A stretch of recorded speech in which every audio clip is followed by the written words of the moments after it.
Hi everybody. This tutorial I'd like to show 2019 SolidWorks 2019 how to make a part that has multiple configurations, and those configurations just have the change of the quantity of instances in these two patterns. So let me walk you through the part very quickly. The main body starts with the plastic sleeve. The sleeve has two features. There are two different cuts. And then we introduce the pin, which is a separate body. The way to achieve a separate body is to deselect merge result. And then the two features of the pin are just chamfers. And then finally, we do a pattern on the sleeve. And the pattern is specified, this is the important part, with a global variable called pins. Now, if you don't show the global variable name, then you'll get the number.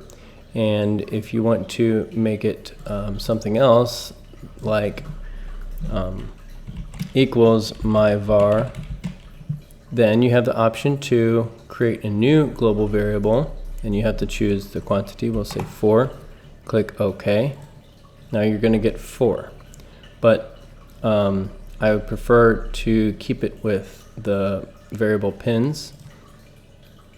The next pattern is patterning this body, and that's set to pattern based on pins as well. So if you see, it will be here, the number 3, the value is pins. And then I think I will change this back to say pins.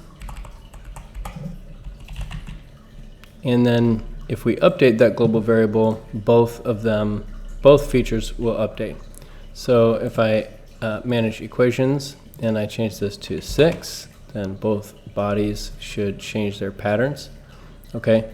Now if I want to make a new configuration, then I should change this back to 3.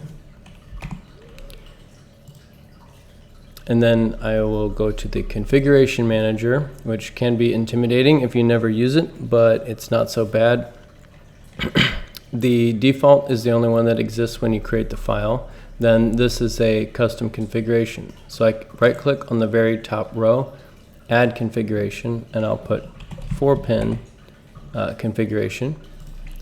Then it automatically selects to show this new configuration, and then you can make changes that only apply to that one. In our case, often you can just make the changes inside of the feature. Like if we wanted to change the size of this, then we could say only apply. We would change the dimension and we would choose all configurations or this configuration. However, I don't want to change any of the feature geometry. What I'd like to do is show my variables, equations, pins. I can right click, manage equations. Then I can say the pins equals something new for specify configuration. So right now we're in the 4-pin configuration. So I'll change this to 4. And then I would click here, this configuration, and the evaluation box will update momentarily. Oh. Yeah, I need to click the OK. So I change this to 4, drop this down, make sure it selects this configuration, click OK. These update to 4. And then pins equals 4 is shown here in my configurations. Now we can show the previous configuration and it drops back to 3. That's all for this video. Thank you.